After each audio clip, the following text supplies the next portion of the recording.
Hello from my heart, everybody. Blog Talk Radio.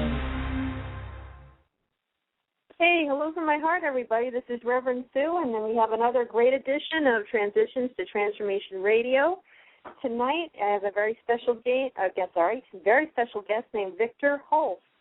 He is a certified Reiki master, and he is a metaphysician who has studied metaphysics for the past 30 years.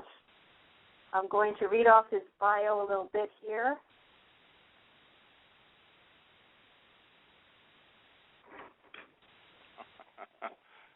Having a little technical difficulty, but yeah, that's okay.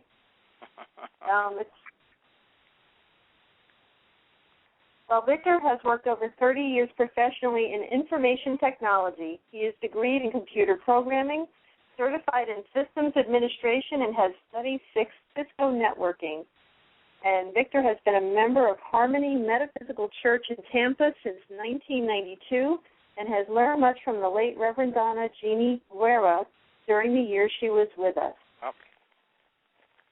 And I just want to welcome Victor, and I just, the brief synopsis, I had asked Victor to send me a synopsis for the show because he knows best about Judeo-Christian religious training. It says here, most of us in this country grew up with some form of Judeo-Christian religious training with spiritual understanding, yet most of what we read in biblical texts does not make much sense when read in literal terms. The vast majority of us tend to simply accept it as God's word rather than historical accounts of events written by men. What if we look at the scriptures in a different perspective? What if the words and phrases that seem odd are actually interpretive of something else? In Victor's explorations, he feels that the Bible is largely a record of extraterrestrial visitations. And Victor had told me about a site called the Bible UFO Connection, and I really wanted to read, chapter 77, verse 18. The voice of thy thunder was in the heaven. The lightnings lightened the world. The earth trembled and shook. Heaven equals wheel, and lightning equals flash. And then there's Psalms, Elohim's spinning wheel, chapter 83, verse 13. It says, "O my God, make them like a wheel, as the stubble before the wind. As the fire burneth the wood, and as the flame setteth the mountains on fire. So persecute them with thy tempest, and make them afraid with thy storm." And it indicates that this object is definitely spinning and capable of firing weapons and that burns and causes fires. And under Proverbs, it says, a wheel above, chapter 20, verse 26. A wise king scattereth the wicked and bringeth the wheel over them. And the question is this referring to a wheel as a weapon? No. And then, yeah. I'm just reading it off. So I just wanted to welcome you, Victor, to the show. I just wanted to read off a couple of quotes here from the site. That's fine. Yeah. So I just wanted to get your perspective about all this, and how did you go about studying all this? Oh gosh. Well, I guess it all started out when I was, getting my religious training growing up, as we all did, and mostly Judeo-Christian here in this country, and I grew up with Protestantism, basically in Presbyterian church, and my parents would send my brother and I off to Sunday school, and we were growing up, and we were just learning the stories in the Sunday school. They just kept rehashing these Bible stories just over and over and over again, and they weren't making a whole lot of sense to us. And my brother and I were getting up into our early teens, and we just kind of said, okay, we've had enough of this. We were growing up. And we went to our parents and we said, look, we're really not growing spiritually. They're just rehashing these Bible stories, and we're just not going to do the church thing anymore.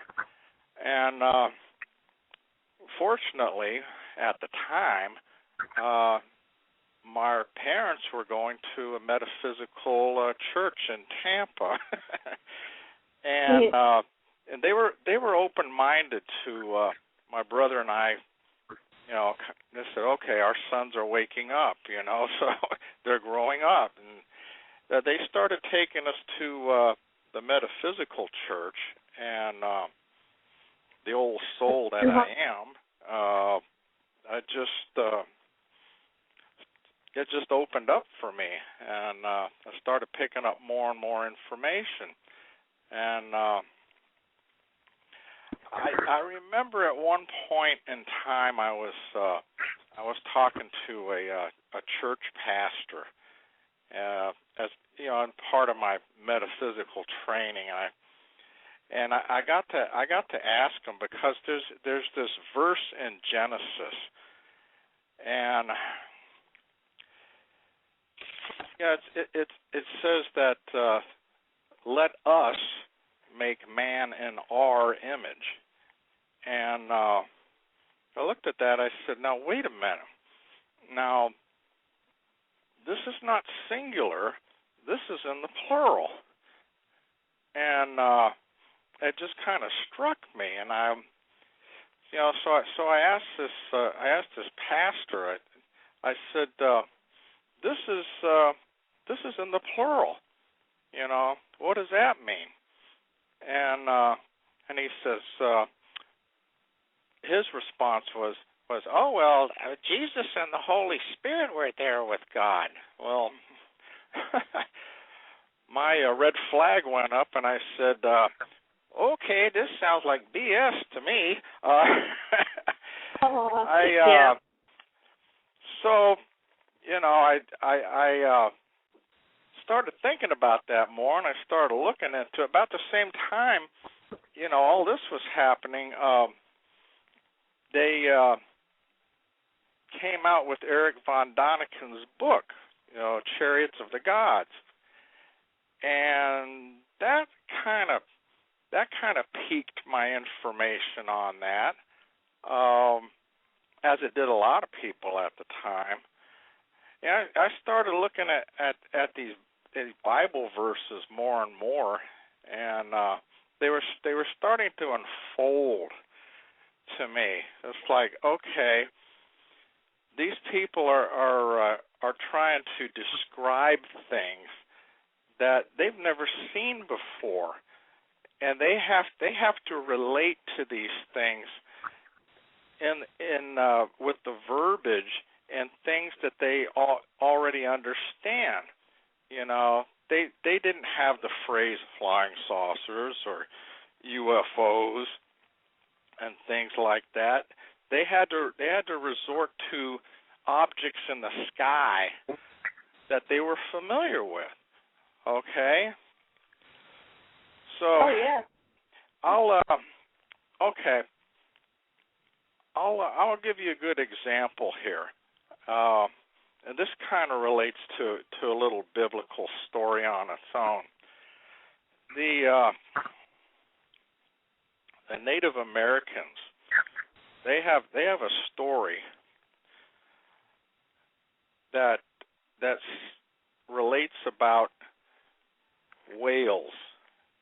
They said that they saw whales that were followed by billowing clouds, okay? And from the bellies of the whales came men. You have any idea what they might have been referring to? Well, I always think of Jonah and the whale when I hear that, but I'm just I'm just thinking, well, it could very well be something extraterrestrial. Not necessarily in this case. The Native Americans had never seen anything in the water bigger than a whale, okay? So anything of any great size in the water, they're going to refer to as a whale, okay? And these whales came in with billowing clouds, and men came out of the whales. You know, what the native people were actually referring to was the European ships landing on their shores with billowing sails in the wind, and people coming out on the deck of the ship and coming up to the shoreline. This is what they were describing. This was the only way they could describe it. They'd never seen anything. They'd never seen anything like this before. They had to relate to it with things that they were already familiar with. They'd never seen a ship before. How are they going to describe it? They did it the best way that they could. Now, yes. in retrospect on here, I know I'm kind of diverting from the flying disc thing, but I want to go on the Jonah and the whale thing here real quick. Sure. With the Jonah and the whale thing, it says that Jonah lived in the body of the whale where he communed with God. Okay, well, if we look at this literally, there's really no way that Jonah could have survived inside a whale. And whales do not ingest human beings. No, they don't. Not even killer whales. Killer whales don't ingest human beings. You know, they'll eat seals, but they don't ingest human beings. You know. No. So it's quite possible that what happened with Jonah is described as a whale. It was probably some sort of a vessel. It could have been a sailing vessel. It may even have been a submersible, like a submarine of some kind. Now, most of us tend to scoff at that. Oh, they didn't have submarines back then. No. The people at that time didn't, but advanced races did. They had ships and sails. So it's quite possible at the Jonah and the whale thing that this was some sort of a sailing vessel.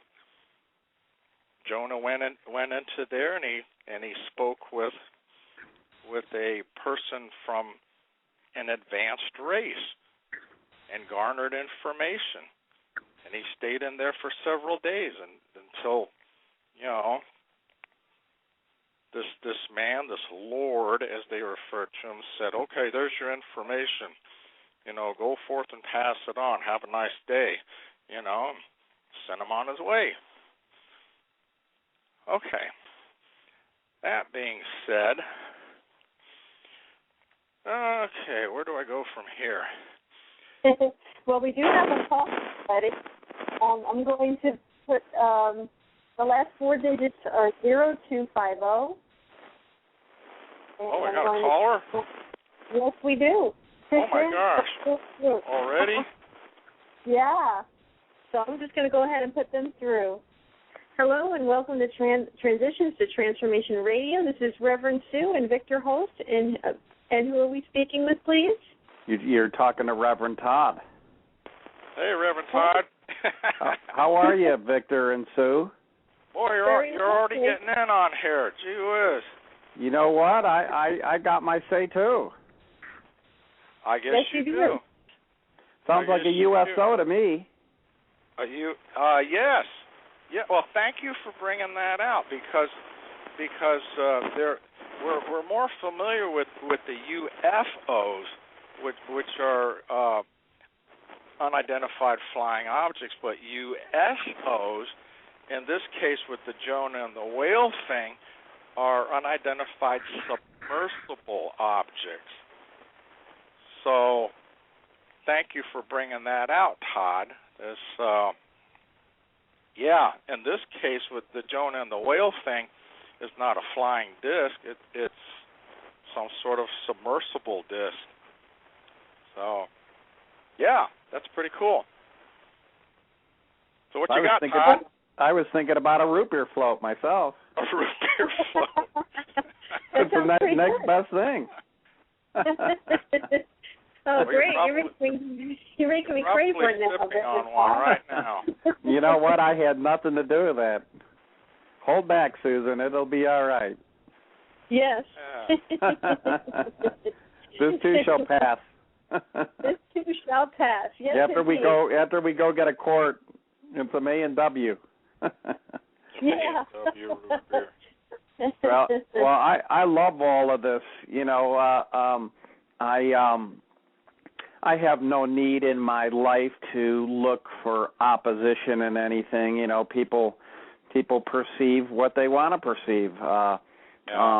Do I think it's human nature that we all, in some area of our lives, take the easy way out instead of looking deeper for the answer? Absolutely. I mean... Well, yeah. Yeah, I think we tend to do that.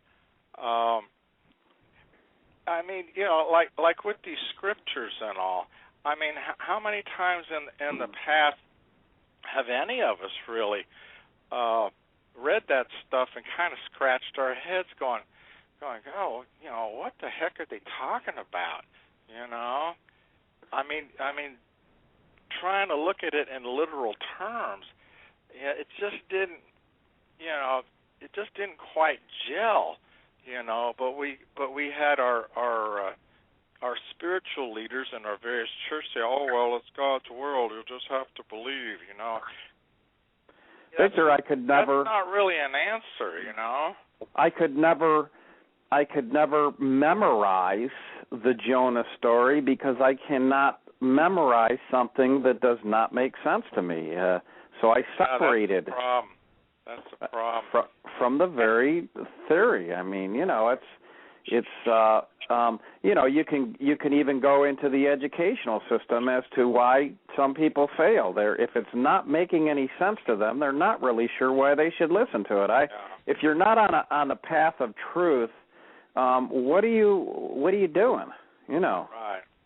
Exactly. So, yeah, I mean, what a waste of time. So there, you know, a lot of people that came here right off the bat were saying, well, wait a minute, I'm not necessarily buying into this.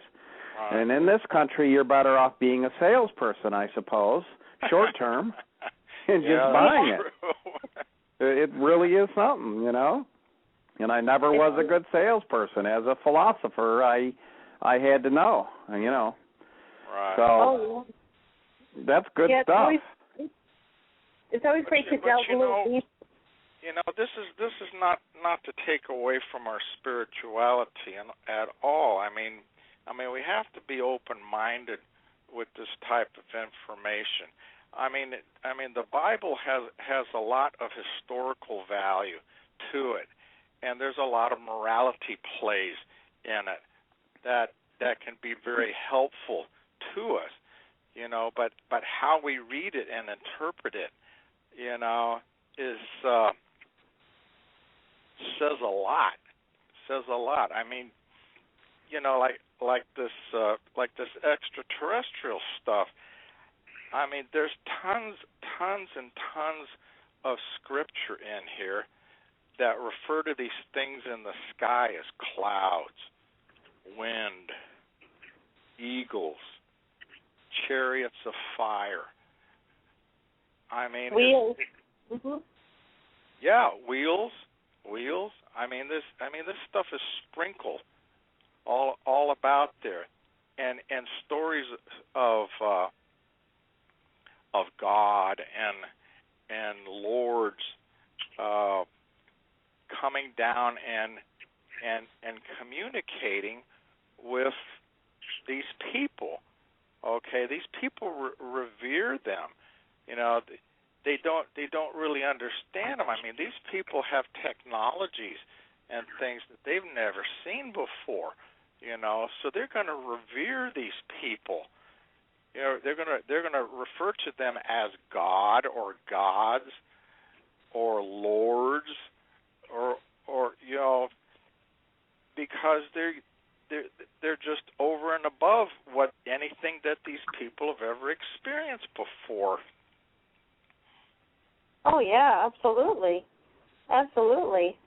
Well, even the stories of people that have had close encounters of the third kind, me being one of them. I was at an undisclosed college and had a 3-foot being in my room, exoskeleton, massive eyes, couldn't think at all for myself, darted around the room at what I would say thousands of miles an hour, so that I was just seeing, sometimes it was there and sometimes I would see blips. Oh. Something that has an overwhelming power. For me to say that this was a malefic force is based on the experience of something so beyond my understanding of ordinary perception that I would consider it to be, if not a god, but something fearful. My interpretation of it would be of a god, because I had no power over my thought forms, when experiencing this. This is the only way I would describe it. Of course, there are many books that talk about them as aliens, so I have some basis to go by, and that's, only from what I've read, Yeah. Did you feel that this entity was benevolent or negative? Well, I felt that it was negative, but, looking back at it, I have to, again, question my own vulnerability. It put me into a trance. I couldn't move. I couldn't breathe. I prayed, and that didn't seem to work for a while there. And I can't say that, as a scientific person, I can't say that the praying did it. But during prayer, because the prayer didn't stop, when I could even think of prayer, I was so paralyzed I couldn't think of much of anything. And when that happened, it darted through the wall, pulled the fire alarm.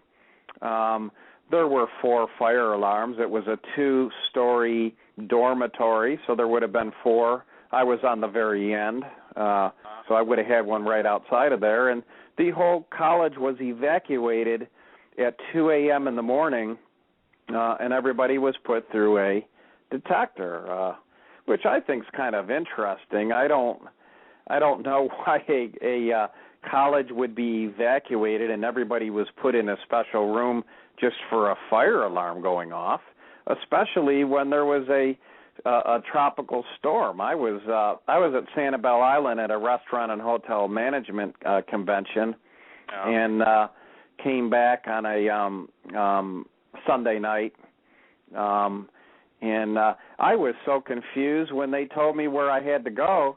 I walked out in the rain. I did not go in the direction they wanted me to go. I felt like hollow, extremely weak. And I had my father's Trans Am, kind of, that Burt Reynolds T-top thing, and I wanted to go put it back over near the facility because he was getting a ride to work the next day. He taught at this undisclosed school, but they never did find out who pulled it. And it was never discussed. I had a friend sitting next to me on a bench outside the next day, and he said to me, "You're like a nightmare." And I never said a word. I was too traumatized by the event to really take it any farther. It was never discussed. It was. Do you feel that you lost time during this ordeal?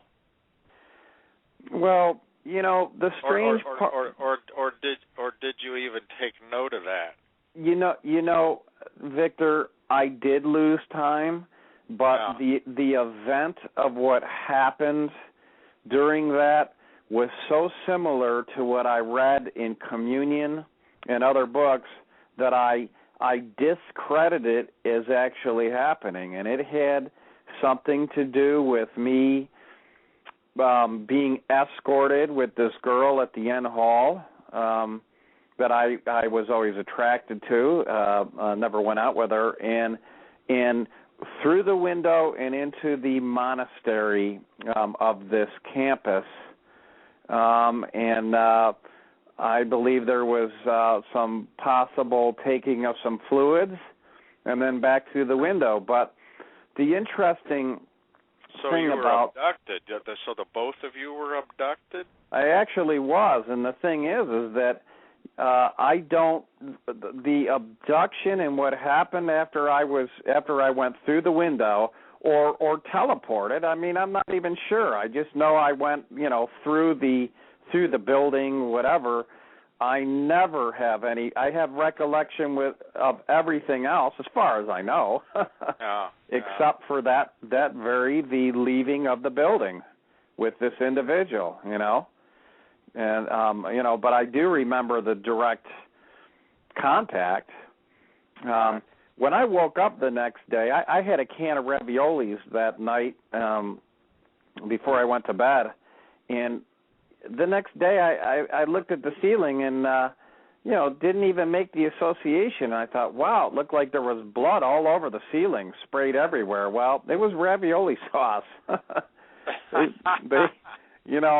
mean, if you're going to come down here, you could do better than Chef Boyardee. Obviously, maybe they have not been here as often as we think, or, this particular alien just didn't have real good taste. Most of us get over the ravioli thing. Yeah. Well, I can see coming down for some good Thai food. Sounds like they took you through the ceiling, and you had the can of ravioli with you, and that just hit the ceiling and fell down into the room. I don't remember that the ravioli can was on the ground. I just don't remember. There's nothing.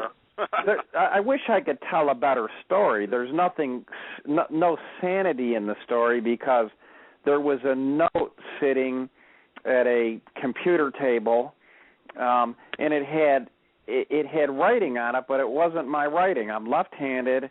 I don't print. I can't print. The print was very small and orderly, and it said, "My name is Todd Curran."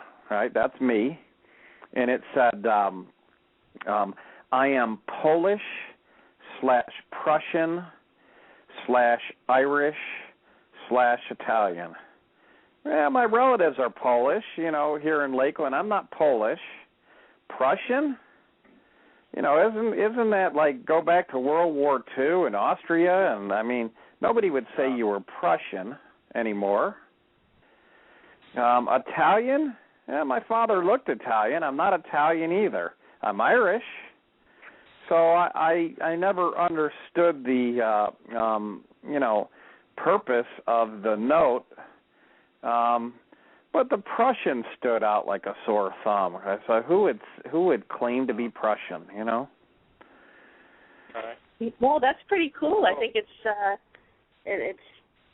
different, and I think it's very ethnical, which is really, it's not many people can say that they're Prussian. I don't really hear that often. Yeah. So. But I wanted to ask you both about what you think about the Vedic text. Yeah. Is there anything in the Vedic text about extraterrestrials? You talking to me? To Victor and also Todd. If any of you have. Yeah, I was going to ask you, Todd. And your dealings with spiritual scriptures, has any of that struck you when you read this in the past as just, what does this mean? You ever had any inklings that it might have meant something else, or something from the skies that, because you're always talking about clouds. Okay, clouds for one. I mean, and things that are in the sky, they're going to refer to, I saw a cloud, or God came in on a cloud. Victor, when I read when I found my niche in numerology, I got a lifeguard job, and I said I would find my niche right there, and I did. I would fill boxes of books, and I wanted to be true to myself. I started with the Old Testament, and I was going to find my niche through these different books, and eventually I came to numerology, and I did find my niche. I guess I knew where I would find it. I needed to settle down and really search. And without anybody explaining it in the way it had been explained, and I'm trying to get through the Old and New Testament to get to the next book, I didn't really think much about it. I think I did what so many people do. Yeah, you walked away from it because it didn't make any sense at the time. Absolutely. Yeah, I mean, I'd love to go back at it now with somebody like you that can interpret it. I don't waste my time with things that make sense. I'm not saying that I didn't find the book sacred, because I've never had anybody take it to the level. I mean, it's kind of like the Course of Miracles. I'm not going to sit down and read the Course of Miracles without somebody explaining on a deeper level exactly what they're referring to. It would have no value. So, no, I really didn't think about it. But, the things that you've talked about already is fascinating, and I was fascinated by ancient aliens, because they would go into some of the same stuff, and it's like, obviously. Well, I've talked about this. I talked about this stuff a number of years back. I was asked to talk on this in a couple of churches, and I started in on some scriptures there, and because I only had like 15, 20 minutes, because you're basically up there during the time that the pastor's doing a sermon, and I tended to focus on the Exodus story, okay, because there's so much in that story with Moses, and he's meeting with the Lord on the mountain, and there's thunders and the flames and the smell of smoke and all, and only this Lord allows Moses to come up and meet with him in his craft, basically on the top of the mountain. And Moses is up in that craft for several days, and he comes back down, and he has all these laws, on how people should, live their lives. Well, all the events around that, around Exodus, is pretty fascinating, But here I am trying to get this across in a church for 15, 20 minutes, and I had to stop. I just basically whet their appetites. Then the church pastor had wanted somebody to talk on this for a while, and she had the place packed out. And I did my thing, and I could look out. I could look out across the congregation, and I could kind of tell, there were some people that were kind of looking at me like, oh, this guy's full of it, and I was okay with that, I was okay with that. You gotta be. I mean, when you get to the point where you know what you know, there's nothing that can there's nothing that can destroy your spirit. You know, it's the way I am as a numerologist. I know my stuff. It really. Last time I talked, there were two girls, you know, in the back, and they were laughing and living it up. And I figured, well, they're just having a good old time, you know. Oh. Let them do their own thing, because the rest of the class was absolutely enthralled by the information. Everybody in the class bought the book. There wasn't one person, because well, that was the thing when I was doing this talk, you know. I mean the people who you know, the percentage of people who thought, oh, this guy doesn't know what he's talking about, they left, you know. But a lot of the people met me at the door, and they said, oh, we want to hear more on this, you know. And the pastor came to me, and she wanted me to do a seminar, you know. And I was willing to do a seminar because I had so much information, but I couldn't at the time, because they were quite a distance for me to go, and the only slot they had for me was on a Friday night, which was pretty bad for me to try and do a Friday night when I'm working, you know. Listen, Victor, I'm a computer guy by trade, you know. I'm working on my new computer right now here. I got my friend David helping me out. Oh, cool. Yeah, I did get a new computer, but so that I can put my numerology on the big screen. But David, people don't want far out stories. They want supernatural stories. Yeah. We are supernatural beings living in a supernatural world where all the experiences that we have are sacred on a deeper level. Well, that's the right attitude to take, because the people in the churches when I was growing up, they wanted their little control, and their ideas was that to keep you under control was to come out with the idea that oh, you were physical beings having spiritual experiences. That's control. We're not that at all. We're exactly the opposite.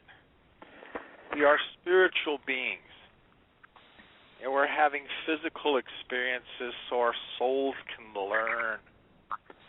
And that turns the whole 180 degrees of the whole sin thing around. In an expansive universe, the idea of compressing us, and then we find ourselves panicking for air because the world has become compressed. In the time that I've been in this course of miracles that I've taken to very slowly, spirituality is not a race. I don't care to grasp it at any moment. In fact, right now I'm kind of on a high. You know, I mean, life will teach you all the laws that we need to learn to be in unison with, is to live in complete ecstasy for eternity. If we did it right now, we could do it right here, and we could live forever. There's no waiting for it.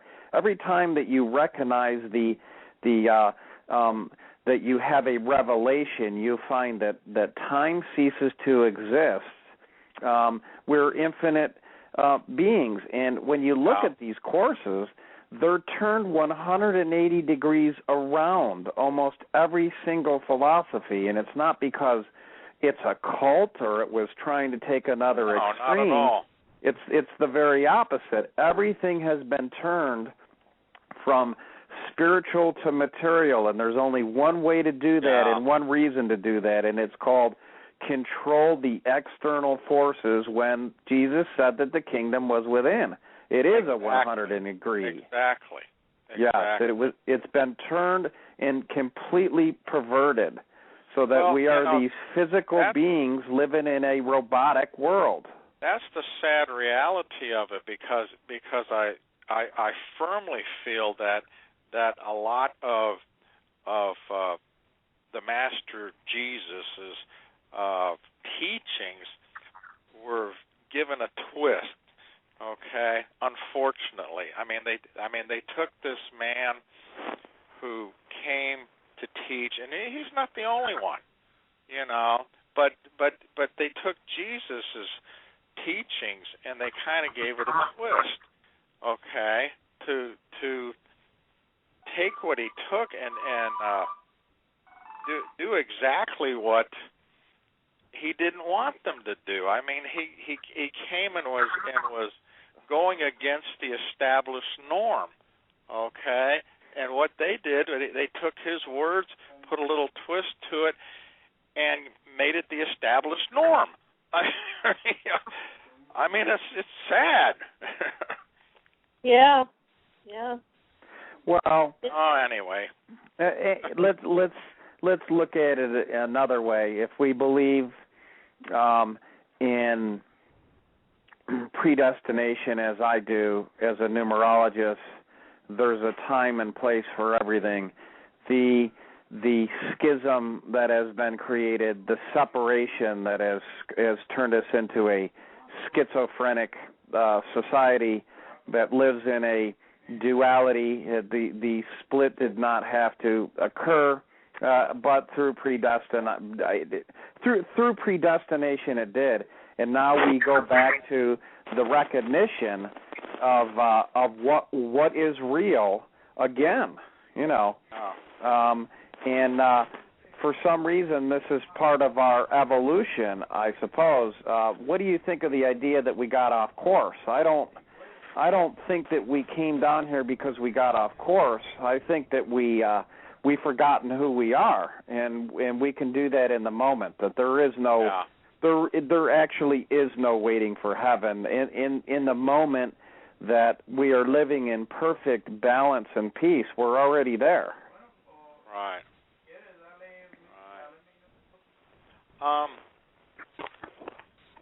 You know, I'll get back on these Bible story things here. You know how a lot of this stuff tends to make it sound like it's supernatural, you know, or something magical and all.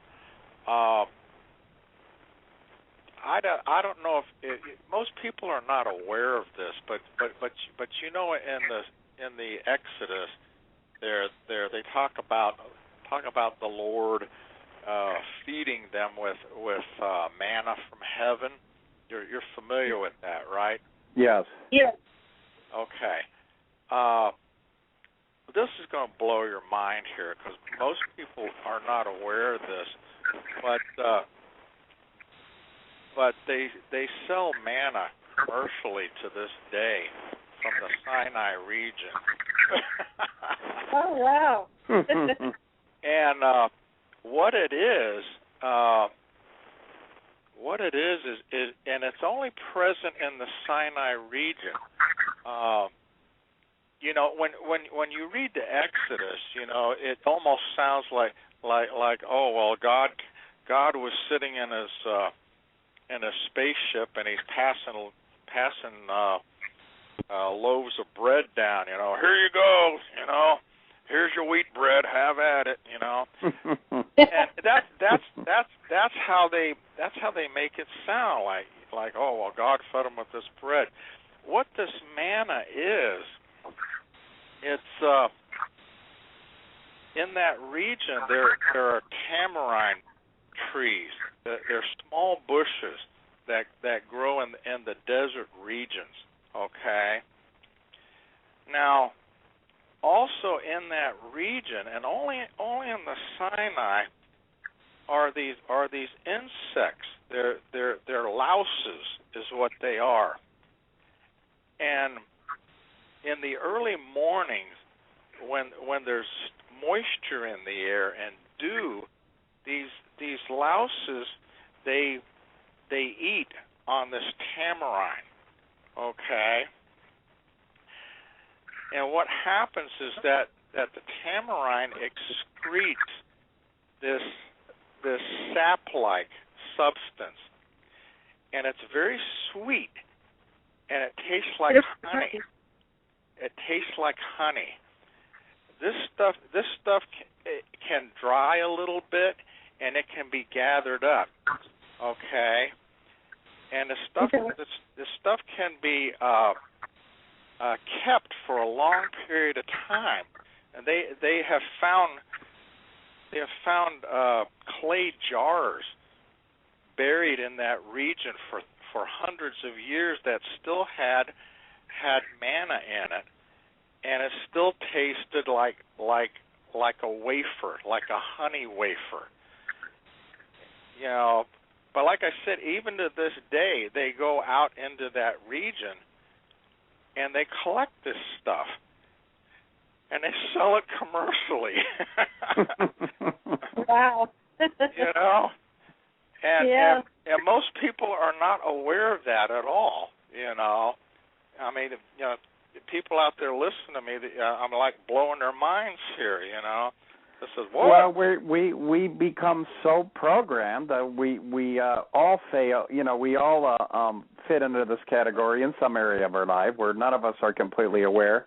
You know, I mean, they've already pretty much proven that Nessie was a couple of guys made a nice little submarine there, and put some stick figures on it, and yet there are still continue to be shows on Nessie all the time. You know, it's hilarious. It didn't seem to make any difference. People start believing. First of all, they believe what they're told, and then because it's a supernatural event, they believe what they want to believe, and it's easier to hold on to that than to reprogram the mind. And some of us have drank from the cup of forgetfulness, and some have drank from the cup of sobriety. You know, I always lose my keys, so I think I've drank from both. I'm forgetful, but to not know the truth, to not be able to connect things, no matter where you're at, is like I think this is where all these Night of the Living Dead movies come from, because if you're not aware and conscious of the truth, then you're actually half asleep in life, and if you're half asleep in life, then how do you get to these higher levels of consciousness if you're not seeing the sacred connections between everything? Yeah. Well, you know, I'm going to go back to the Exodus thing here. The thing with when Moses took the Israelites across the Red Sea, and the armies of Egypt came after them. They were swallowed up. This stuff looks fine on a movie screen. You know, Cecil B. DeMille did a great job on it. You know, I enjoyed it. I remember it as a kid. I wanted to believe it. It's a great movie. Yeah, it is. But if we follow this story, it's quite possible. I don't know if you're familiar with boar tides. You know what a boar tide is? We're going to find out. I don't. You ever heard of the phrase boar tide? What does that mean? Not. Sounds like a real sleeper to me. It's what a boar tide is there are some areas in the world where the moon and the sun influence the tide to a point where when the tide ebbs and flows, it happens very, very greatly. And there are regions. I was up in an area up in Nova Scotia when I was younger, called the Bay of Fundy. Now, in that bay, when the tide flows out, you can literally walk through that bay. That whole bay is just light little mud puddles, and you could walk through there. Now, when the tide comes back in that region, it comes in rather swiftly. Okay, I mean you can get out of there. Okay, but that tide can vary from like I said, being able to walk across the bay to the tide being to the water being like 30 to 40 feet high once the tide comes back in. And you can see in that area where there are piers, and these piers, when the tide is out, these piers are towering above you, and the boats are tied up, and the rope is going down, and the boat's sitting in the mud, leaning on the side. You know. Now, listen, I don't want to hear any more of this, Victor. I'm not done yet, because what happens, there are occasions when the sun and the moon are in a certain proximity to where when the tide comes back in, it comes in with so much force that it can actually come into there in a wave. And that wave can be 10 to 30 foot tall. And God help you if you're out there when that wave comes in. Wow.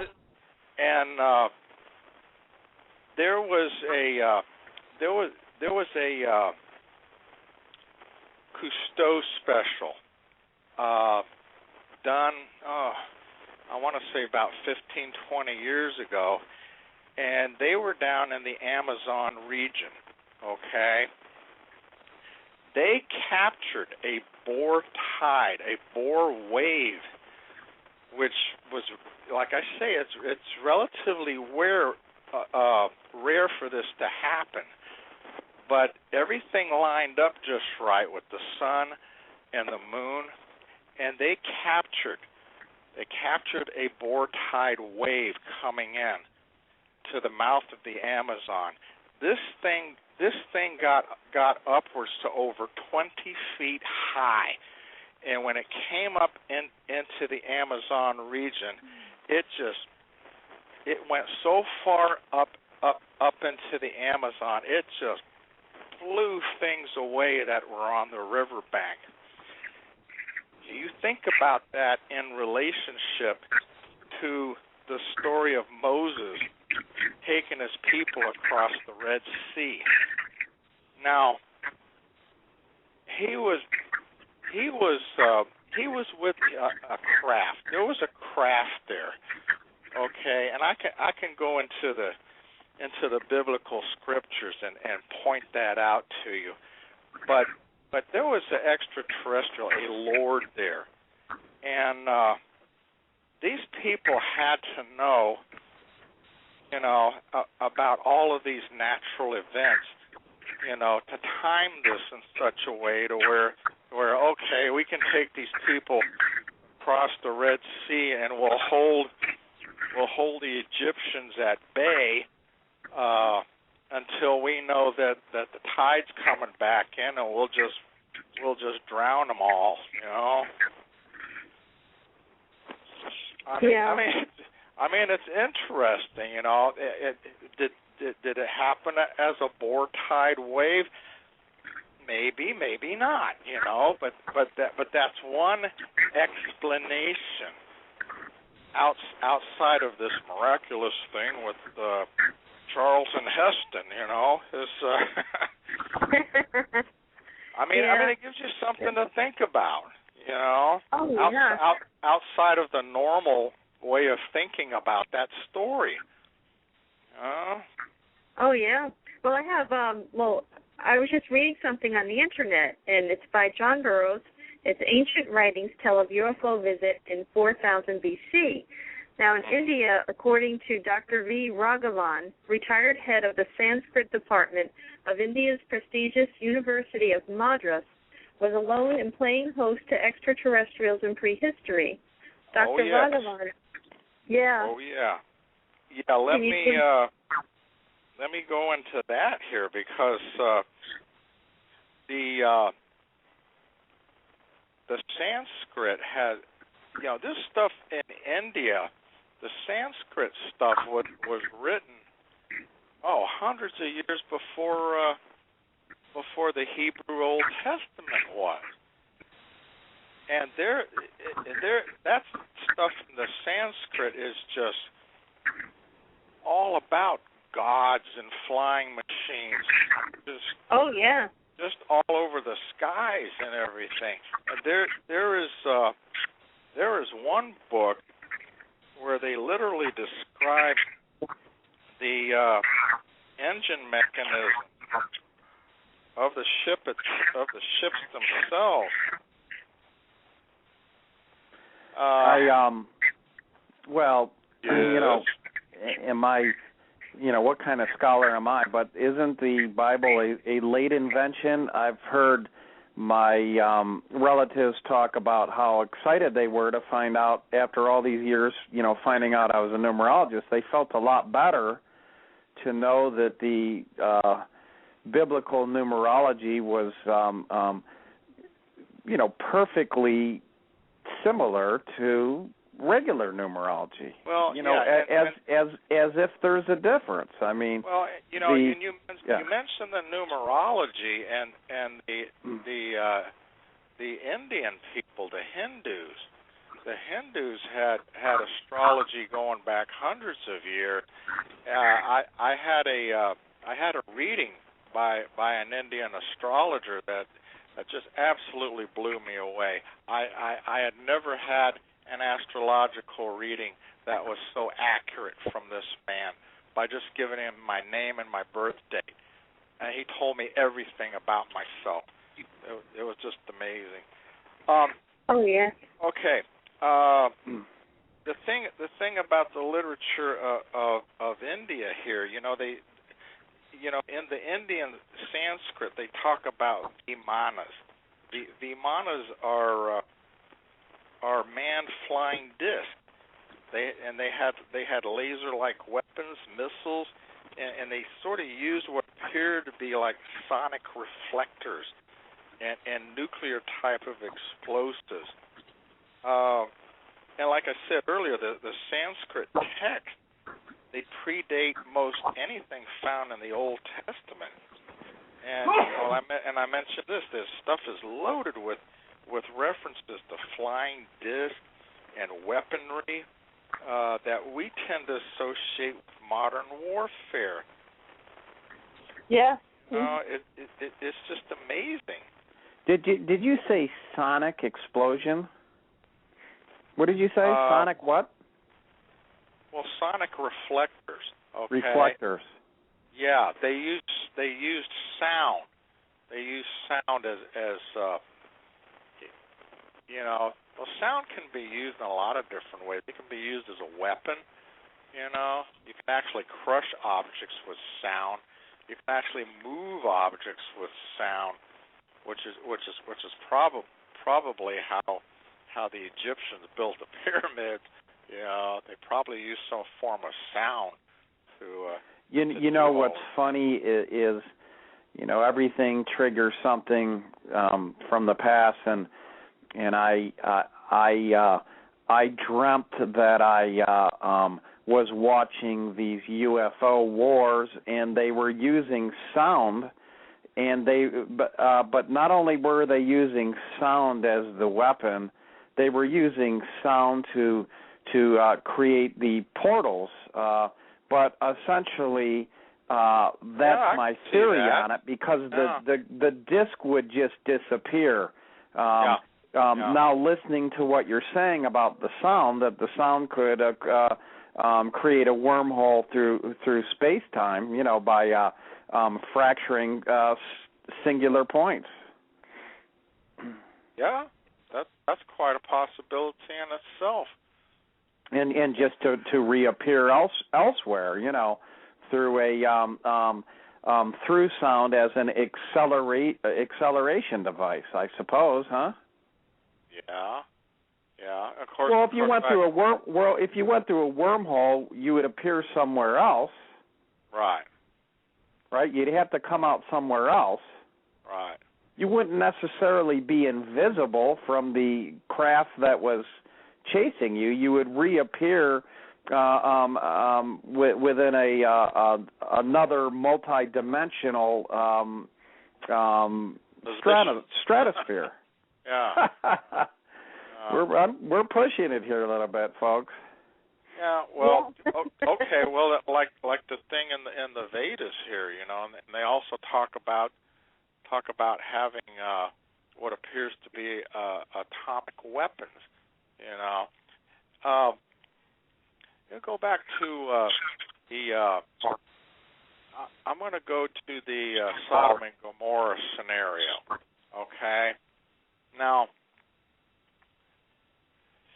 which I find interesting because they have been using infrared satellites here for over a decade, almost 2 decades now, to map areas of the globe. Now, with the infrared satellites, they can look under the sands, okay, like in the desert regions and all. They use that along with correlations of little towns and villages mentioned in the Bible to pinpoint the area where Sodom and Gomorrah may have been. Okay. Now, what they found when they went into this region where Sodom and Gomorrah was is the region just looked like it had little pieces of like the sand. The sand was like turned into minute pieces of glass. Okay, very tiny pieces of glass. Now, the only way that this could be done is by high temperatures. Okay, extremely high temperatures can turn sand into glass. Okay, now they found the same type of, you know, where they found Sodom and Gomorrah and they found all of this, the same type of area is over in White Sands, New Mexico, where they had dropped the first experimental atomic bombs. All right? Oh my gosh. Wow. So, you know, and you read the descriptions in the Bible about Sodom and Gomorrah. You know, this is hailfire and brimstone. You know, that's the best way that they could describe it. You know, but even in that story, you know, an angel of the Lord, and this angel was probably a person from a spacecraft. Okay, this person was sent to tell Lot, you know, get the hell out. You know, you have favor with the Lord of this craft. He wants you out of here. You know, he's going to get rid of these bad people over here. You have to leave. You have to leave now. Okay. So he leaves. You know. Now in the Bible it says that Lot's wife turned back and was turned into a pillar of salt. Well, she probably was not actually with Lot, but she lagged behind, and she got hit by the atomic blast and was turned into, they mentioned, a pile of salt. Well, that's a good way of describing, you know, what our bodies consist of if they were burned down. You know, it's largely minerals, most of which is salt. Yeah. You've been studying up for this stuff. This is good. This is good stuff. Yeah, this is great. So think about that, you know. What do they call it, Victor? What do they call it when it burns? It's I don't know. Is it vilified or? Not important, but it's... No, not vilified.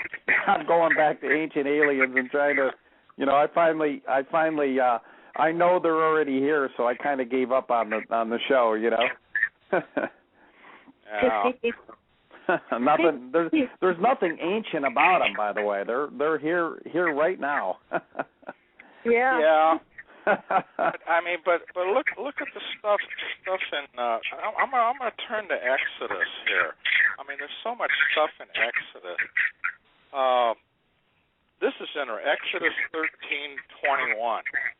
It said the Lord went before them by day in a pillar of a cloud to lead them the way, and by night in a pillar of fire to give them light.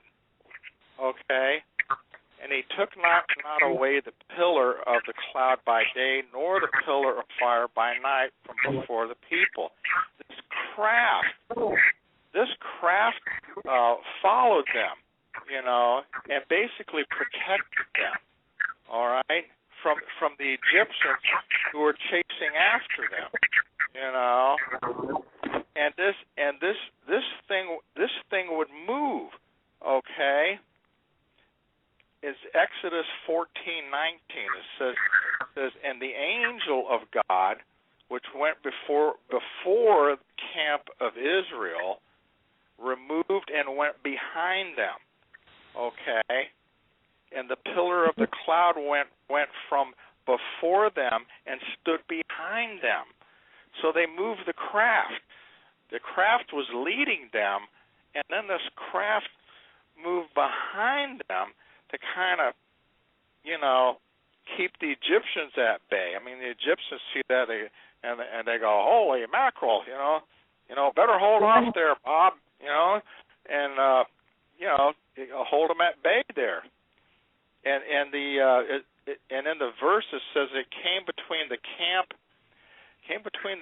where the cloud abode, and there the children of Israel pitched their tents. At the commandment of the Lord, the children of Israel journeyed, and at the commandment of the Lord, they pitched their tents. As long as the cloud abode upon the tabernacle, they build a tent for the Ark of the Covenant, okay, which I think was a communication device. There they'd rest their tents, and when the cloud tarried long to the tabernacle many days, the children of Israel kept the charge of the Lord, and they did not journey. They were at the dictate of the Lord in the spaceship. And so it was. When the cloud was a few days upon the tabernacle, according to the commandment of the Lord, they abode in their tents, and according to the command of the Lord, they journeyed. And so it was. When the cloud abode from them even unto the morning, and that the cloud was taken up in the morning. Then they journeyed, whether it was by day or by night. The cloud was taken up.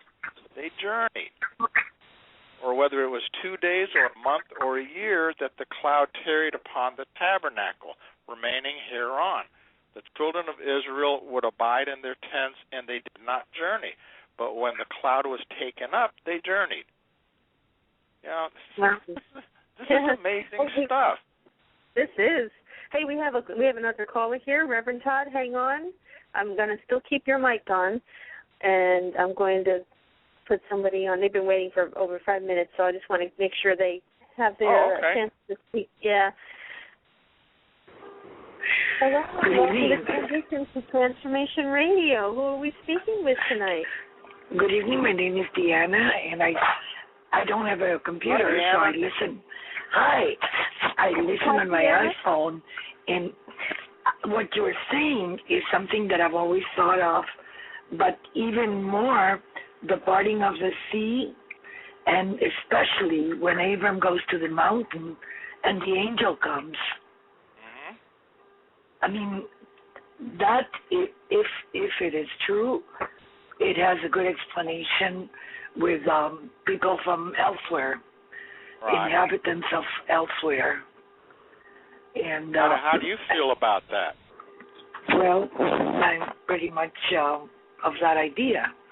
That yes, we were visited. We are probably still visited, and yes, that the ark was.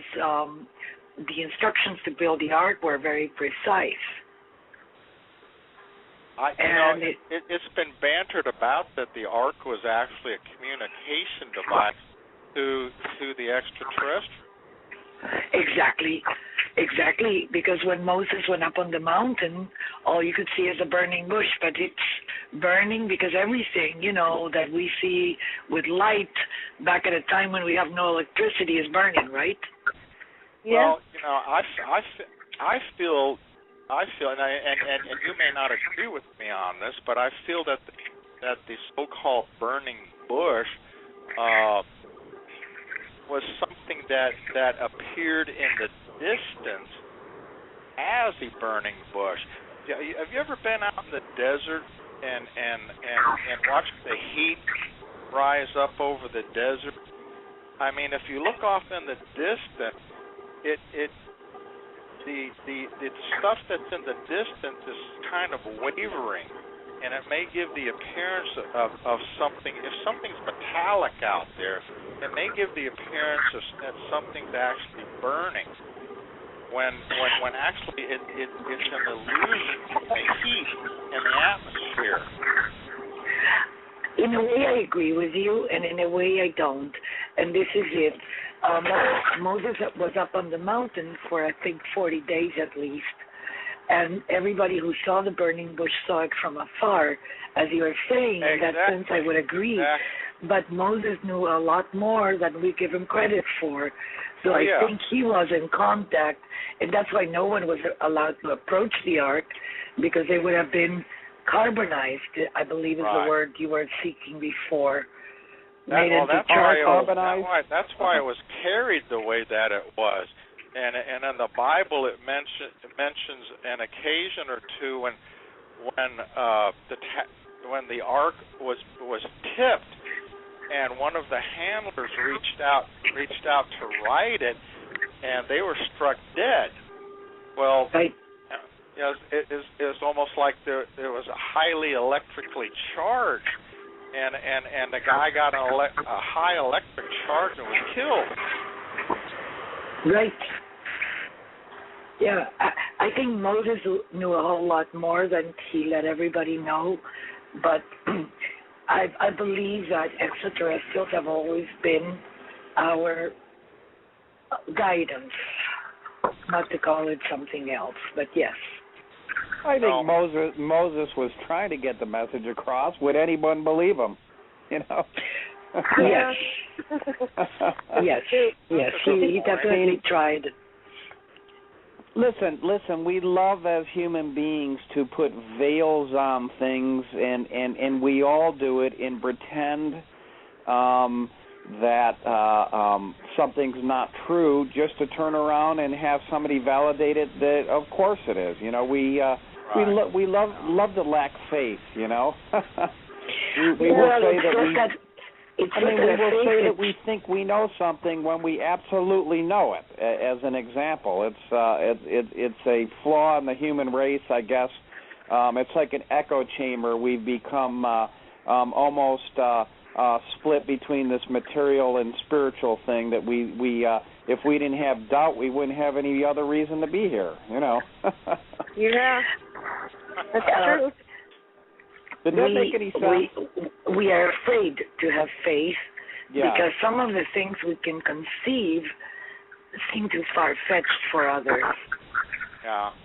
I've always said that if they had the true Guinness Book of World Records, that it would be so inconceivable that I guarantee you that there are records broken way beyond our imagination because we don't believe that these things can be done. And not only do we not believe them, we don't even see them because we don't believe them. And if we do believe them, we tend to repress them. If we see them, we do not understand them because just like people before, the modern era, who would know that a car could actually work? It's you're seeing it, but no, this is a figment of my own imagination. So we don't trust others, and we don't trust ourselves either.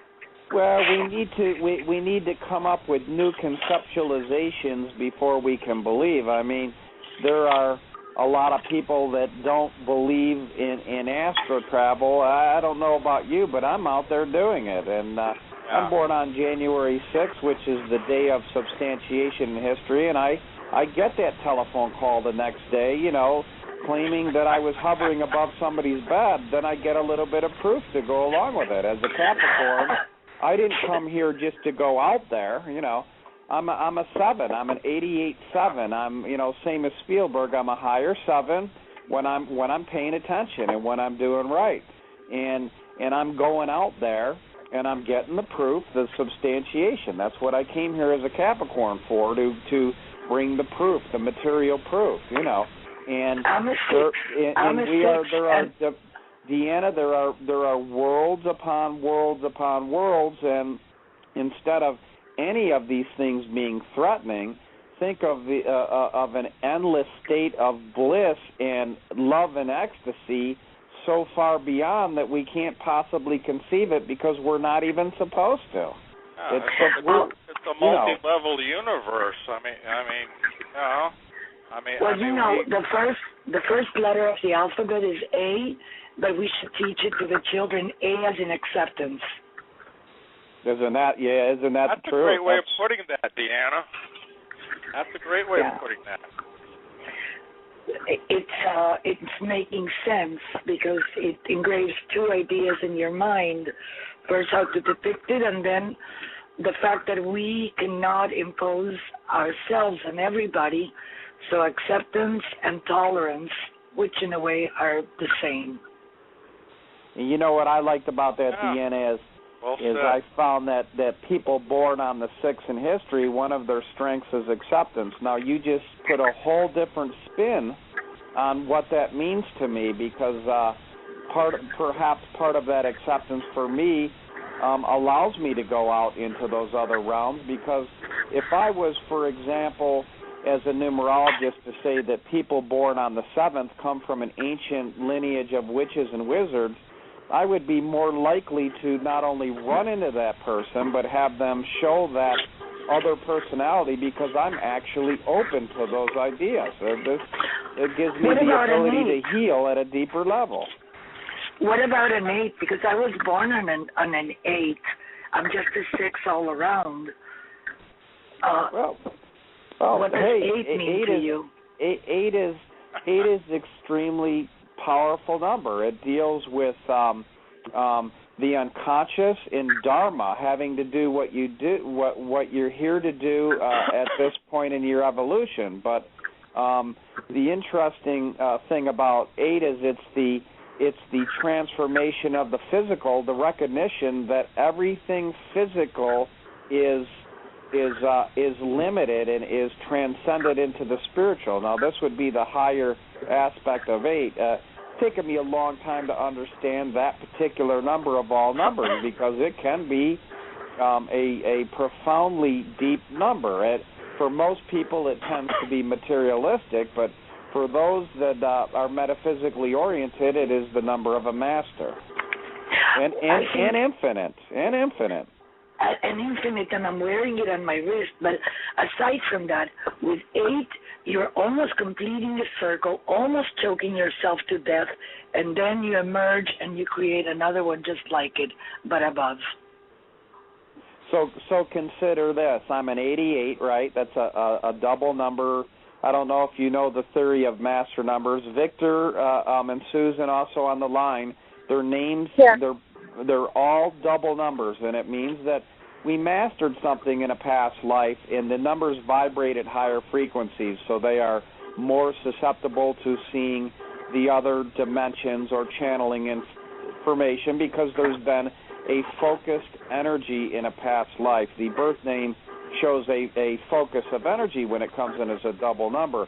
So as an 88, which is 8 and 8 is 16 and 1 and 6 is 7, being a higher 7, wouldn't it make sense that I would be able to connect 7 being the invisible rope to the other realms, the other realms? And I have gone round and round and round in my life like an 8, where I chose to study astral travel because I needed to get outside of the material concreteness of those numbers. They're also very physically based, but outside of those 8s is infinity, especially within the 7. So you're talking Steven Spielberg, M. Night Shyamalan, anybody that's involved in the occult or string theory, mathematics, and so forth.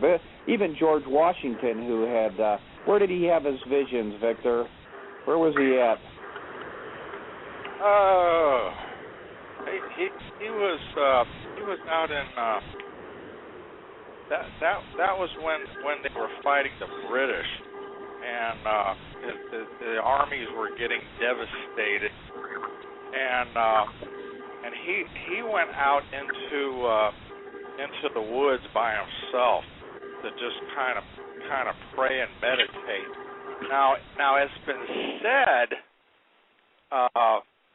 that he actually encountered an extraterrestrial out there. Did he? Well, maybe he did, maybe he didn't, but something happened to him out there that just enlightened him, and just it wound up changing the tide against the British at that point, because his armies were getting devastated. They were starving. They were out there in the freezing snow. They were dying. So Washington goes off by himself, and he has an enlightened experience. Was it an extraterrestrial? Maybe. Was it some sort of ultra-dimensional being? An avatar of some kind that came and gave him some knowledge? We don't really know. I mean, we can expound on it all we want. But whatever it was, enlightened Washington. Okay? Well, in Victor, the whole theory behind these numbers, and this is what I'm trying to say, is that an 88-7 believes in the other realms. If you don't believe in something, then it is not possible for you. It doesn't necessarily make it any truer. It's just that when we look at these numerological vibrations, what they represent is what we believe in, and whatever you believe in, you will experience. Yeah. Because the universe doesn't put any limitations on beliefs. If people need UFOs or aliens to come down it doesn't matter what you call them, and it doesn't matter what it is. If somebody's lonely, they'll be there for you, because the universe is going to reach out in love, and it can do it through any way that you believe that it can, through the force of materiality that can be formed and shaped in any way we conceive of it through God's mind. I have a question. And then you just said why put limitations on it? Exactly. Why do we? And religion puts limitations on it. With religion, you're basically saying, "Oh, I'm not going to handle this. I'll let you do it because I'm a lazy person." Here, I'll let you control the situation. Why would you want to do that? I mean, that's so easy for people to do. We did it through the educational system. The people that come in with the double numbers, they do not incorporate what they see right off of the bat, because their training has taught them differently, and they are very often lost in school. Bill Gates, Albert Einstein would not have believed what they saw if they had the ability to be servants and rote. And by the way, most people cannot put things together that are not connected. So having rote ability is an amazing gift to me, because I don't know how you could even conceive of such things. May I ask you a question? Can I ask you a question? One of us, sure. Who you want to I would think, Victor, okay. you know how 11 and 22 and 33 are all master numbers? Well, as we're speaking, I'm thinking 8 is also a double, and then it splits, and it becomes 9, which is like being pregnant, and then gives birth at 10 because you got a 0 again. But I'm thinking in that case, as you're describing it, 8 would also be a master number because it's equal on both sides, top and bottom, and it divides. Okay. Well, just like 11. Okay. It's it fascinating. also looks like a Taurus, which is kind of a twisty figure that kind of comes in and out of itself, which is other dimensional. 8. Did you say 8 is like an interdimensional because it twists in on it's itself? It's like a Taurus. You ever seen a Taurus? Are you familiar with some of the graphics work of M.C. Escher? That he makes things look like they're not third dimensional, but rather fourth dimensional. Oh, so this is the guy that has the stairways? Yeah. The guy, yeah, okay. That's pretty cool. I'll have to look. And the symbol of the 8 can look like a Taurus figure, which is actually fourth dimensional. Okay. You're talking about the bull, Taurus? No, a Taurus. T-O-R-U-S. Not Taurus bull. Okay. Well, no, I didn't hear what you. I didn't know what you were saying. You'd have to look it up on the internet there, because you obviously don't understand what I'm saying. No, I have no idea. You were talking about Horus in Egypt, right? H-O-R-U-S? No, not Horus, with a T. T is in Tom. But not as in the sacred books. T-O-R-U-S, Victor, correct? T-O-R-U-S. Okay, like Horus with a T. Look it up sometime. I will. It's a fourth dimensional symbol that when you first look at it, it may look like an 8. Anyway, Deanna. The numbers initially went up to 33, and they based that on cycles of Christ's life, theories that he died at 33. His name does add up to an 11. Just like Buddha's is a 22, so he was a born master. He was wiser. He was, I guess you could say, he was all-knowing or an older soul. But the numbers go up to 99. In the old systems of numerology, and this is exactly what's happening with the Bible. We don't have to worry. There's no separation. Everything is always expanding back into the higher forms of truth. Nowadays, the numbers go from 11 or 99 because people said, well, what about 44? What about 66? How could you have left them out?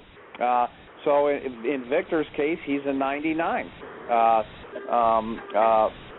Sue is a 55. But I loved what you said about the number 8 because now I'm trying to see the mastery within even the single digits. 8 being a 2 by 4, right? 2 to the 4th is mastery in itself, and so you have your builders. In this case, 8 taken to the next level, 7 being engineering or research. We must consider the fact that, and it took me a while to realize this, that there are some 8s that are very evolved that are go beyond the materiality because it is one more than 7. The higher you climb up there, the more experiences that have been incorporated within that energy, 9 being the highest of the single digits. I think 8 is a copy of itself, and 7 is when we have learned to draw very straight lines all the way to infinity. If you go from the bottom to the top, I just interpret these visually, and I try to make sense of why they were depicted the way they were, 1 and 2, and how they start dividing into straight lines or semicircles. But it's interesting. Only by listening to others with, different viewpoints and ideas, from where they stand, do we get a whole picture. Well, and the idea is that the numbers came from lines and semicircles that are found in nature. That it originally were lines found from wind and carvings on trees and so forth. I'm not sure how those certain forms would be duplicated in nature, but the other interesting thing about 8, I could never understand why they would say an 8 would be a good art director. And it's 2 3s back to back, 3 being the number of artists. The greatest artists I've ever seen there are 3s all over the place, 3s and 11s. Dali was a 3 and an 11, being a visionary on top of, being a 3. Dolly Parton? Metaphysical here. What's that? You mean Dolly Parton? No, that was a 33. Oh, okay. Yeah, no. Salvador Dali was born on the 11th. Oh, okay, Salvador Dali. Okay, got it. Yeah. Yeah, I mean, yes. Dolly Parton was a piece of art in itself, but or I call it Dolly's Pardon, but 11 or 3, and the reason is because from the conscious, the 1, and the unconscious, the 2, something is created brand new. It is the number of birth. That's why 3 is considered to be highly creative. Now, 88 is 4 3s back to back. I'm sure Spielberg has some creativity there. He does. He's definitely the messenger. Yes. Well, and the funny thing about Spielberg is that's his common name. His birth name is Stephen Allen Spielberg. He came in as an 11 and then became an 88 with his common name. You come in as your birth name. That's what you brought in, and so he's a double master. He certainly inspired me. He's a good man, isn't he? Yes. Well-rounded. Well. And you said 88. Well-rounded. Well, 8. Listen, you know that an 88 is going to have a complicated life because behind that is the karmic number 16. So I always see in the lives of people that have the 16, which is the Tower card or the Thunderbolt, always have some erratic energies, dangerous around water. That I asked a friend of mine, well, what would be the trauma of Spielberg? Because I didn't know his life, and it's there. Of course, you could find it anywhere. You can't just take a stab at it. It's really there. And she said, well, he might find the trauma through the DNA of being Jewish and what happened to the Jewish people. I agree. He has on his back the load that, brought by everything that happened. And that's why he made a movie interviewing many of the survivors from that era. So, yeah, he takes his responsibilities here. Actually, I wanted to meet him back in 86, but he wasn't. When I was in New Mexico, he was not there. And then I never had a chance to meet him. But he's one of the people that I believe influenced me greatly and definitely inspired me. I'm sorry, I'm losing my voice, so I'm not going to say anymore. Hey, I thought you were guys. just being sexy. Hey, guys. Yeah. Yes. Hey, you there? Are you there? Yes, Yeah. I'm here. Yeah. Remember me? I got an alien at the door. Yeah. We got diverted. Yeah. Back to the 99, which is a little higher than mine. I feel a little competitive here because you can't really go much higher than 99. You're talking Guru Avatar. Good luck with that, Victor. And also the what do they say? The annihilation of the ego. That's a rough one for us down here. We're all failing in that area. Absolutely. What do you want to hear from me next? What would you like to talk on here? I want you to go back into the Bible and give us a few more examples of what you're talking about. Well, I found one, actually. There's Ezekiel, chapter 1, verse 4. And it says, Ezekiel's fantastic. Yeah. Ezekiel did about the best descriptive job that you could do, to describe the stuff that he was seeing there. What was it there? Like Ezekiel 1:4. Okay, he says, "And I looked, and behold, a whirlwind came out of the north." Well, this was another explanation of a craft. Okay, a whirlwind came out of the north, a great cloud, and a fire enfolded it, and a brightness was about it. And out of the midst thereof as the color of amber.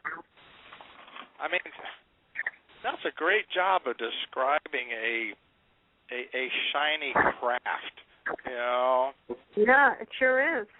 That's a great job. In 1:19 he says, "And when the living creatures went, the wheels went by them. And when the living creatures were lifted up from the earth, the wheels were lifted up." That's an interesting line there as to exactly what he was trying to describe as living creatures. There, yes. I'm not totally sure. Something that he saw on the craft, maybe looked like an animal of some kind. Couldn't have been an alien. When those went, these went. Okay, and when these stood, they stood. And those that were lifted from the earth, the wheels were lifted up over them. For the spirit of the living creature was in the will. It was in the wheel. And so the spirit lifted me up and took me away. So they grabbed him. They took him up into one of these ships. Okay. Wow. No, that's a pretty good description right there. I think Ezekiel, like you said, has the best descriptions of extraterrestrial presence. And very much so. Are there any books that you would suggest people get to learn more about this?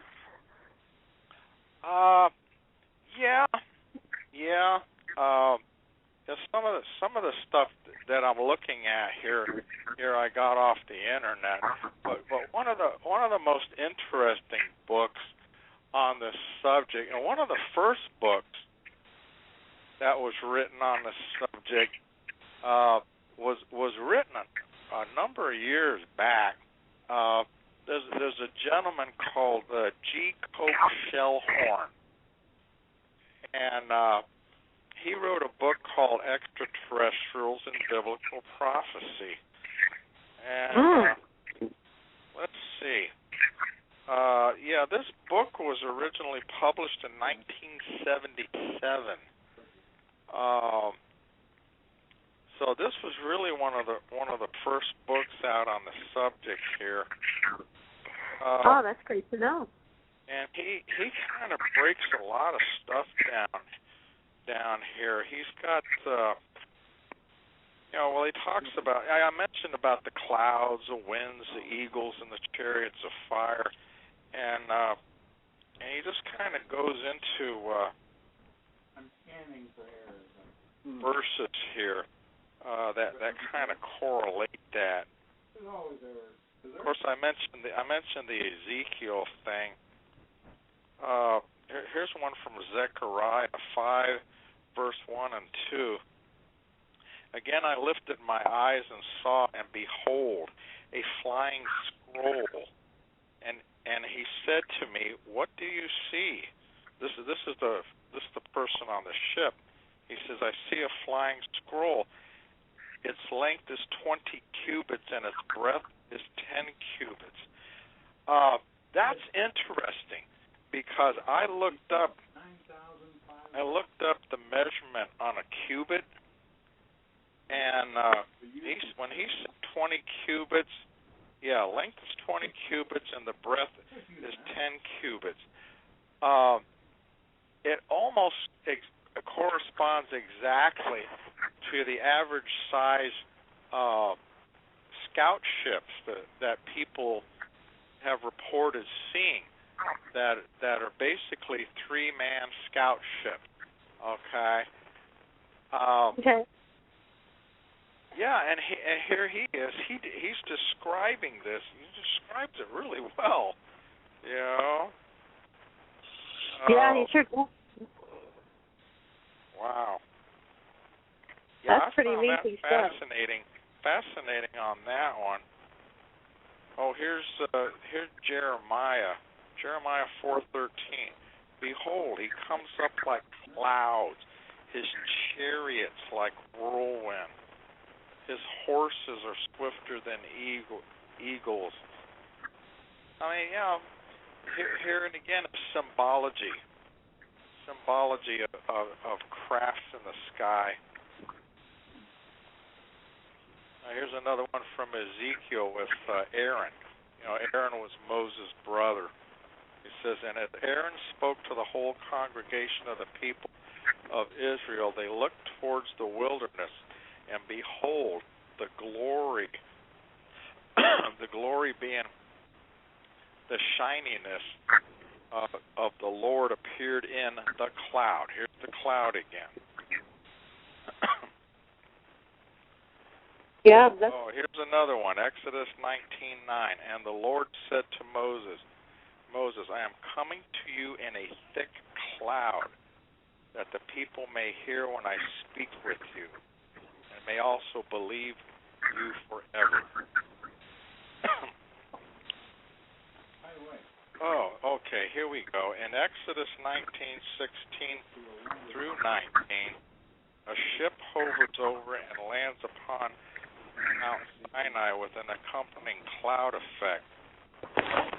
On the morning of the third day, there were thunders and lightnings, and a thick cloud upon the mountains, a very loud, what he described as a trumpet blast, so that all the people who were there in the camp trembled. And Moses brought the people out of the camp to meet God. And they took their stand at the foot of the mountain.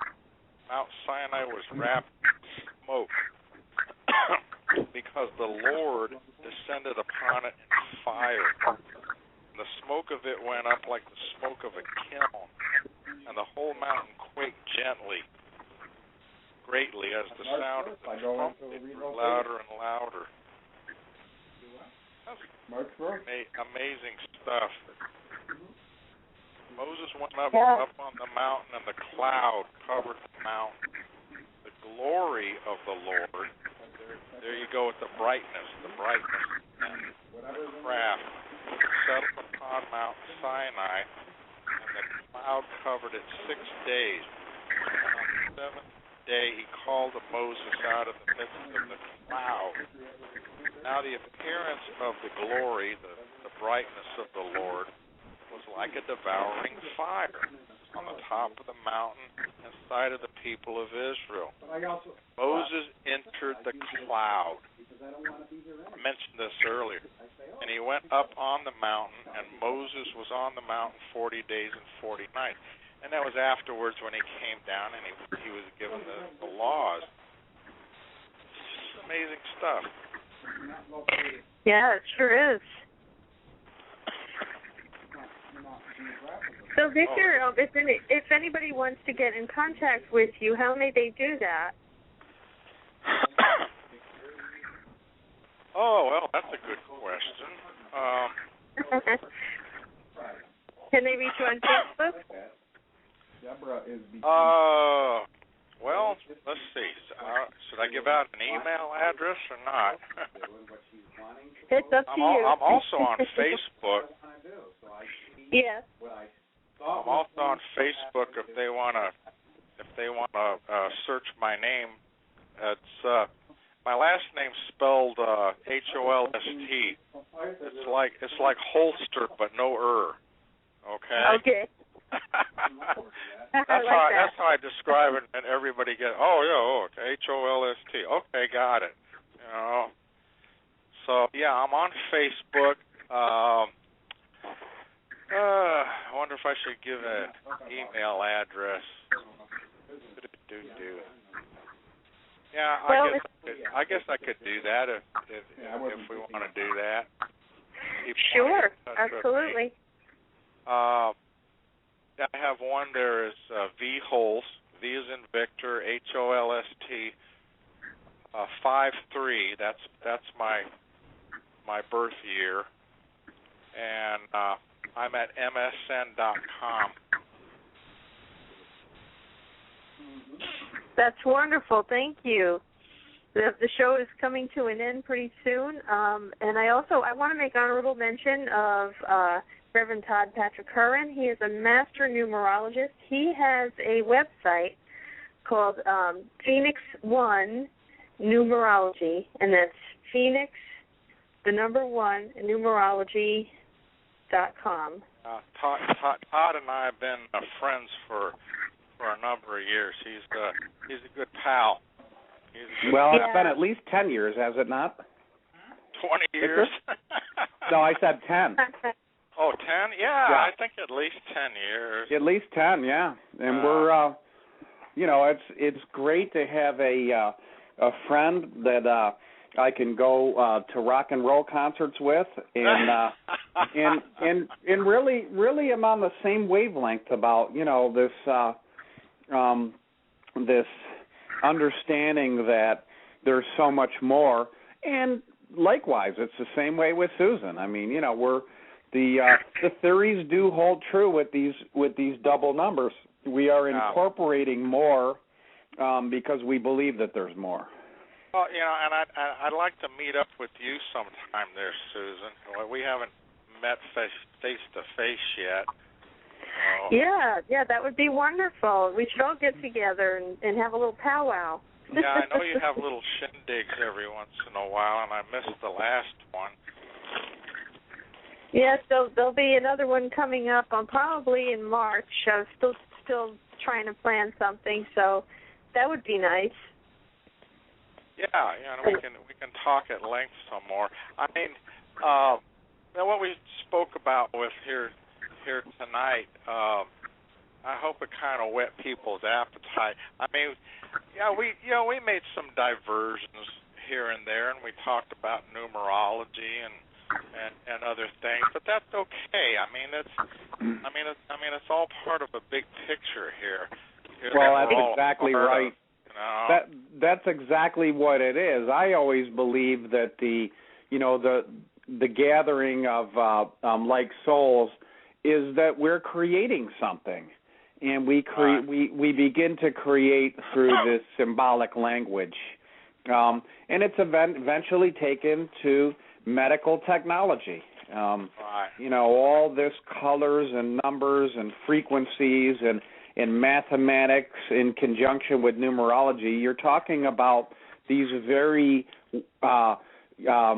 extraterrestrial going in and out of time and space. It begins right here. This is where it starts. Hey, I'll send you a picture of a Taurus. Oh, hey. Can you put that on my Facebook page, the Transitions to Transformation Radio Facebook page? Yeah, that would be awesome. I'll put something out there for you. I would like to get a dimensional 8. So you guys can understand what I'm talking about here. How this a Taurus kind of looks like an 8, but it kind of weaves in and out of itself, that it's not. You look at it and say, okay, that's not something that could exist in the third dimension, but you can represent it on a two-dimensional surface like a painting. It's cool you brought that up. We look for answers And I used to have a friend that was an artist, and I wanted her to draw me an 8, and I was disappointed with every one of them. And it's because I know it's dimensional, and I didn't realize that's what I was trying to capture. Yeah. You know. Well, I knew, but she didn't know how to do it, you know. And that's interesting because that puts another spin on, you know, I've been meeting an awful lot of people born on the 8th, and to consider them to be masters, you know. Wow. Absolutely. Absolutely. So the show's coming to an end, but I want to thank so much my very special guest, Victor Holst, and also numerologist extraordinaire, Reverend Todd Patrick Curran. And I want to thank Deanna for calling in, too, and sharing her views. It was wonderful to hear them. Yeah. Even if her voice was shot, right? I wanted to say something to you. There was this book written by Dr. Jacques Vallée, and he was the actual character on whom Spielberg based the role played by Truffaut in Close Encounters. The book is called Passport to Magonia, and it not only talks about the Bible in regards to extraterrestrials, but the entire history from here to the beginning of recorded history. It was really a great book. It ties in a lot of different ideas, and the author was a guy whom Truffaut played in that movie. Oh, that's wonderful. I think I've actually heard of this book. Has it been around for a little while? Since like the 80s? Okay. Yeah. Okay. Deanna, I have heard of it, but now that you kind of describe, you know, what they talk about in there, and I have heard of the book. Is this still in publication? Do you know? Can you still get that, or is that a little hard to find? I don't know if it's hard to find. I read it like 15 years ago, and then I bought it about 3 years ago before Borders closed down. But I believe it's still in print. But the funny thing is that the guy who wrote it, Dr. Jacques Vallée, who's a real person, he's out in San Francisco, it was on his character that they based the guy that is the French scientist, Lacombe, on Close Encounters. And that's how I came to read more about it. And this guy, who's a computer genius, scientist, etc. I've heard of that now. Yeah. It's a great book. Me put the pieces together. Yeah, it's really good. Thanks very much for letting me participate. Oh, anytime. You call in anytime, Deanna. We enjoyed having you, too. Bless you, Suzanne. Deanna. Good night, Victor. Have a good one. Good night, Patrick. All right. If you're in the mood. Well, that's been fun. I tell you like I tell Michael. Don't ask me. Time flies when you're having fun. Well, I just wanted to wish I just wanted to wish everyone. I guess we're gonna have to do this again. Maybe we can get on another subject. And I've been involved in metaphysics for a long while, and there's so many different things that I have learned over the years. I mean, Susan, you've been through the metaphysical school over there, and Ellis, you have a lot of knowledge, and you know we're all teachers and students at the same time. You know, we all pick up things from one another, and we give things out. You know.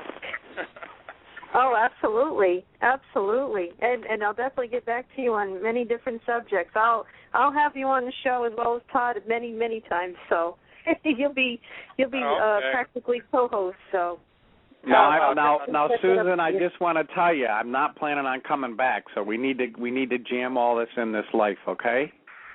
Okay, absolutely. You talking millions. Yo. Todd, see now, Todd and I will be at the Comedy Club this weekend, so look for us there. Don't make me laugh, Victor. My hernia is acting up right now. Yes, everybody send some healing vibes to Todd Patrick Curran. He's going to go in for hernia surgery this coming Friday. I set up some Reiki last night. Let me tell you guys something. You know how impulsive I am. If I was a true master, I wouldn't be so impulsive. So, you know, I've got that 16 in there. I'm a defective avatar. Got the numbers like Oprah without the money, okay? So, you know, very human. And I should have really looked more into what do you call it when they go through the belly button, because, you know, they've cut me up before, and I'm not sure if that's the way to go. I might actually cancel the surgery and look for a doctor that can go laparoscopy or. Yeah, laparoscopic. You'll heal very, very quickly. I've had that surgery done for my hysterectomy, and I healed within a month. So well, that's not something you want to let go too long. A hernia, you know. You need to take care of that in the right way. You know what, Victor? The thing is that if I make another appointment, it could be another week followed by another week, and I think I've had it for 5 weeks. The doctors couldn't find it. I knew it was there until it became evident. So I might have to go with the old chop. What do you think about that, Susan, and just get on the table on Friday? You did the numbers for Friday, didn't you? Well, retrograde is on the 23rd. I actually prayed that if it was going to happen, that it would happen till Friday. It wasn't even supposed to happen till next week. So when they told me Friday, when the moon was in Leo, I figured that, at least Mercury hadn't gone retrograde. I mean, hate to make decisions that way, folks, but there is some truth to that, huh? Yeah, you definitely want to get this done before the retrograde, because I had my laparoscopic surgery on during a retrograde, and folks, I got to tell you, Mercury retrograde is basically a time astrologically to discuss other things, and your communications can really get garbled up if things are not handled cautiously. You really have to. So, Susan, I probably should do it because retrograde's going to sit there for another month, and I couldn't wait that long, right? So it's just destined for me to go in there and get it done, huh? Absolutely. It's a 22. You know what? Deanna, we're talking here. That's what I keep saying. It's in Leo, which is a strong fixed energy. I believe you got some Leo in you, Deanna. Yeah, I got my ascendant in Leo, and my sun in Scorpio, and my moon in Gemini. Oh, you're genius. So you're born on June 8th? November the 8th. Oh, November the 8th. Holy smokes, that's some strong energy. Wow. And my moon is in Gemini, my ascendant is in Leo, so I'm always very mystical, but not very well endowed for financial world matters. So you haven't really come into that 8. You have no H's, Q's, or Z's in the letters of your name. So you came in to really have a Z. You got a what? The last letter of the alphabet. That's helpful. It's helpful. It's usually not enough. I mean, when you get into names like Howard Hughes and Hugh Hefner, look at all those H's. Who would want a name with all those? Huh? I have 2 Z's, one in my first name and one in my last name. It's interesting, Deanna. You got people that are very spiritual, and it's taken me a long time, even to now, to recognize that just because you have those 8s there. 8s are not necessarily interested in money. The higher aspects of that number is spirituality, but it can also have to do with resources, owning resources, or a gift with the hands, or what is it in your case? Because I still haven't figured the number 8 out. When people tell me about 8, I do get lost in that number to this day, and I've studied it to death. I think most of the people I've met who were born on the 8th were teachers, but not the regular kind of teacher, people who learn and want to share the knowledge. Absolutely. Oh, so you're talking about a give and take of the 8, a balance between the spiritual and material? No, mostly that they're very avid of or thirst for knowledge, and they want to share what they know. That's what I've learned from other 8s. So they go deep and then they pass it onward. Yes. Fascinating, because it's no coincidence that I'm surrounded by 4 or 5 people that either their full names are 8 or they're born on the 8th, or somebody right now that I'm fascinated with born on 8/8. Oh, what wonderful Leo. Yeah. Oh, yeah. And you got Roger Federer on 8/8. You have Dustin Hoffman. Oh yeah, Mr. Perfection. Strong energy, mystical day. Yeah. Mystical. You got the 8/8 and the 16. The 8 and 8. So, but well, we got 1 minute left. I hate to cut you short, but if you want to contact Deanna, Todd Patrick Curran is on Facebook. And my Facebook doesn't work very well, so it would take me a while, but I can send a quick message to Victor and he could pass it on. I would like you to, because, my North Node is in Gemini, so I do very well. Geminis are very good friends. Scorpio, I'm sorry. My rising sign is Scorpio. My North Node's in Gemini. We'd get along very well. Very, my very North well. Node is in Aries, but I'm fascinated by all these symbols because somebody put them down for us to understand, and we've lived our life using the symbols but not understanding what each of them means. No, I know, and imagine where they can take us. Everything is symbols. Yes. Everything is symbols. Yes. Semiotics, I think that's what it's called. Symbiotic. Symbology. Yeah. Symbology, yeah. No, SEMI. Well, I just wanted to say, I just want to thank my guest, Victor Holst, for his knowledge, and I want to also thank Todd Patrick Curran for all of his help with the show. And if anybody wants to check out Todd Patrick Curran, Master Numerologist, just go to Phoenix, and that's number 1, numerology, phoenix1numerology.com. And I just wanted to wish everybody a good night. Hey, Susan. Yes. I gotta fix this, but the Phoenix is spelled with an I. That was the Latin spelling. Probably not the wisest thing on my part, but it's an I. Phoenix 1. Yes, Phoenix 1. Even if you put the old spelling in with the E, it'll still give you a link to it. So it is spelled with an I, to let everybody know. But I have to sign off, and I just want to thank you so much, Todd, and I will call you after the show because I have to talk to you about the surgery stuff. So I just want to say have a good night, and I will talk to you, and I want to wish everybody a great night, a great week, and until next time, many blessings to you all. To all of you. Bye-bye.